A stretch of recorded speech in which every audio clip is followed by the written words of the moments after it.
A primavera está a chegar e com ela novos ritmos de leitura. Leia artigos de opinião e receba acesso antecipado a todos os episódios de Podcast Plus. Acompanhe a atualidade ao minuto. Assine hoje o Observador com até 58% de desconto e habilite-se a ganhar uma tote bag e um voucher da Livraria Almedina. Tudo em observador.pt. 6 horas.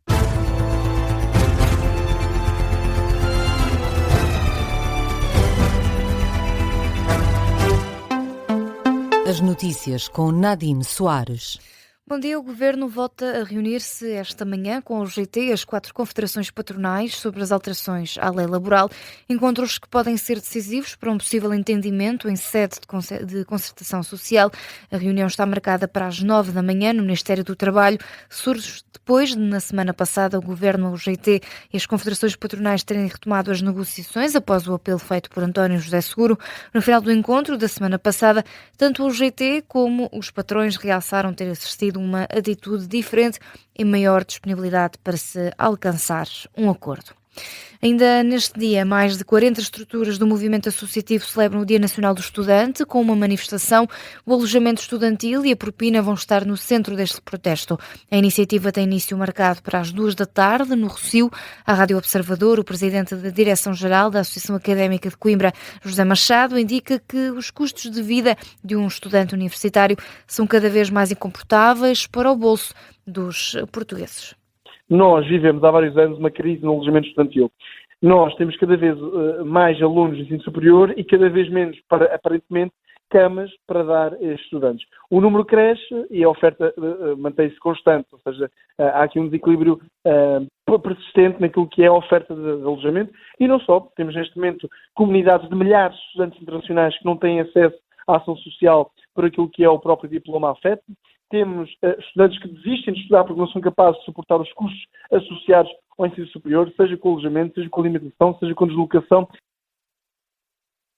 José Machado, o presidente da Direção-Geral da Associação Académica de Coimbra, que espera ainda uma mobilização histórica de estudantes de todo o país esta tarde, refere que qualquer reforma no ensino superior tem de incluir a visão dos estudantes. Noutros temas, a marcar esta atualidade, os 4 arguidos detidos na Operação Lumen conhecem hoje as medidas de coação. Esta operação investiga alegados crimes económicos em contratos para a instalação de luzes de Natal. A Polícia Judiciária deteve 4 pessoas suspeitas dos crimes de corrupção ativa e passiva e participação económica nesse negócio relacionado à iluminação. Também 10 municípios, incluindo Lisboa, foram alvo de buscas. O secretário-geral da Câmara Municipal de Lisboa, Alberto Laplane Guimarães, é um dos detidos na Operação Lumen. E nos locais afetados pela tempestade Cristina, a reposição das telecomunicações fixas ainda está bastante atrasada.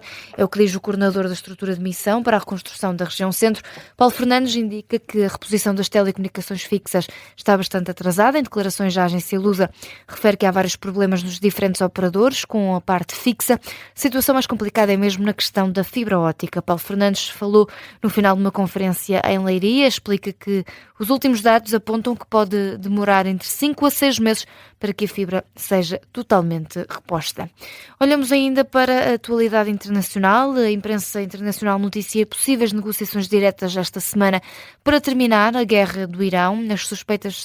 As tentativas de diálogo para pôr fim ao conflito entre os Estados Unidos, Israel e Irão estão a dominar a 4ª semana de guerra. 2 fontes, incluindo uma paquistanesa, dizem à agência Reuters que as negociações diretas para terminar as operações militares podem vir a ter lugar na capital do Paquistão ainda esta semana. A Casa Branca recusa comentar especulações sobre as reuniões entre os Estados Unidos, Irão e intermediários. Os Estados Unidos não vão negociar através da imprensa, o que diz a secretária de imprensa da Casa Branca, Caroline Leavitt, citada pela Sky News. As especulações devem ser consideradas definitivas até que sejam formalmente anunciadas a qualquer tipo de reunião pela Casa Branca. Já a Presidente da Comissão Europeia alerta que a Europa atravessa um momento perigoso num contexto internacional cada vez mais instável. É uma declaração de Ursula von der Leyen no Parlamento australiano. A Presidente da Comissão Europeia defende que muitas das certezas do passado estão a ser postas em causa e que a distância geográfica já não protege países como a Austrália devido ao impacto das ameaças globais e ao avanço tecnológico. O início deste conflito terá sido resultado de uma pressão de Benjamin Netanyahu sobre Donald Trump, é o que noticia a Reuters. A agência de notícias cita 3 fontes familiarizadas com esta conversa. Benjamin Netanyahu terá falado com Donald Trump por telefone dias antes do início da guerra do Irão. Martim Madeira. Tudo começou com uma chamada que se deu 48 horas antes do primeiro ataque conjunto entre Israel e os Estados Unidos no Irão. De acordo com a Reuters, tanto o presidente norte-americano como o primeiro-ministro israelita sabiam, através de briefings dos serviços secretos, que naquela semana o Ayatollah Ali Khamenei e os mais altos oficiais iranianos iam estar reunidos nas instalações em Teherão. Benjamin Netanyahu argumentou na chamada que essa era a melhor altura para Trump matar Khamenei e se vingar do Irão pelos alegados esforços que o país teve anteriormente para assassinar o presidente norte-americano, quando ainda apenas era um candidato em 2024. Na altura em que a chamada aconteceu, Trump já tinha aprovado a ideia de os Estados Unidos iniciarem uma operação militar contra o Irão, mas ainda não tinha definido os termos, nem quando, nem em que circunstâncias. A agência de notícias Reuters diz que não conseguiu ainda determinar se os argumentos de Netanyahu tiveram influência na decisão de Trump, mas garante que foi assim que a chamada terminou. A Reuters contactou a Casa Branca para comentar sobre a chamada e a porta-voz Anna Kelly apenas disse que a operação militar tinha como objetivo destruir as capacidades militares do Irão e garantir que nunca vão obter uma arma nuclear. Também tentaram contactar o gabinete do primeiro-ministro israelita, mas ficaram sem resposta. O jornalista Martim Madeira com os detalhes da imprensa internacional sobre o início do conflito no Irão. E o primeiro-ministro israelita acredita que Donald Trump vê a hipótese de um acordo, é o que diz Benjamin Netanyahu num vídeo divulgado pelo gabinete de imprensa de Israel. O presidente Trump acredita que há uma oportunidade de aproveitar as grandes conquistas do exército e da força dos Estados Unidos para realizar os objetivos de guerra com um acordo que manterá os nossos interesses. Ao mesmo tempo, continuamos a atacar o Irão e o Líbano. Benjamin Netanyahu, num vídeo partilhado nas redes sociais, o primeiro-ministro israelita, que ainda assim acrescenta que vai continuar a defender-se e a atingir o Irão e o Líbano. Em 2025, Portugal bateu um novo recorde em pedidos de patentes europeias. A Organização Europeia de Patentes registra um total de 368 pedidos, representa um aumento homólogo de 6,1%. A Apple Technology Dashboard de 2025 indica que, desde 2016, os pedidos de patentes europeias provenientes de Portugal mais que duplicaram, refletem assim um ecossistema de inovação cada vez mais dinâmico no país. A tecnologia informática e áreas relacionadas com a saúde continuam a ser os principais setores de inovação em Portugal. E tempo ainda para olhar para o desporto. 3 medalhas, 3 condecorações. O Presidente da República distinguiu os atletas medalhados nos Mundiais de Atletismo que decorreram na Polónia com a Ordem do Mérito. Agathe Sousa, Gerson Baldé e Isaac Nader foram condecorados por António José Seguro no Palácio de Belém, numa cerimónia que também contou com a presença do Primeiro-Ministro, mas acabou por ser Luís Montenegro o alvo dos apelos da Federação Portuguesa de Atletismo. Vasco Baldado Correia. Começaram pelos Jardins de Belém e chegaram num autocarro da Federação Portuguesa de Futebol, mas foi pelos feitos no atletismo que foram recebidos por António José Seguro. Com 3 medalhas no bolso, a comitiva que fez história nos Mundiais da Polónia foi homenageada pelo Presidente da República e também pelo Primeiro-Ministro, ele que é visto como exemplo a nível desportivo. É um aviso que eu faço aos meus treinadores. Sua Excelência tem curso de treinador de atletismo.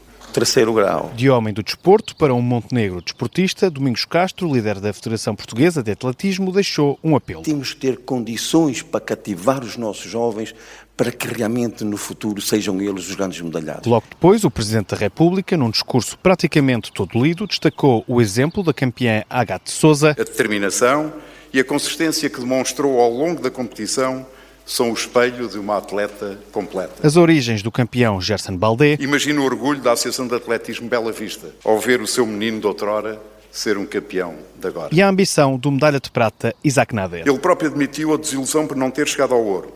Essa exigência, esse inconformismo é o que faz os grandes atletas. Os 3 foram condecorados com a Ordem de Mérito, o que para seguro deve servir de lição para todos os portugueses. Não é só o que fizeram em pista, é de onde vieram, o que sacrificaram, as manhãs cedo, os fins de semana abdicados, as dúvidas que certamente tiveram.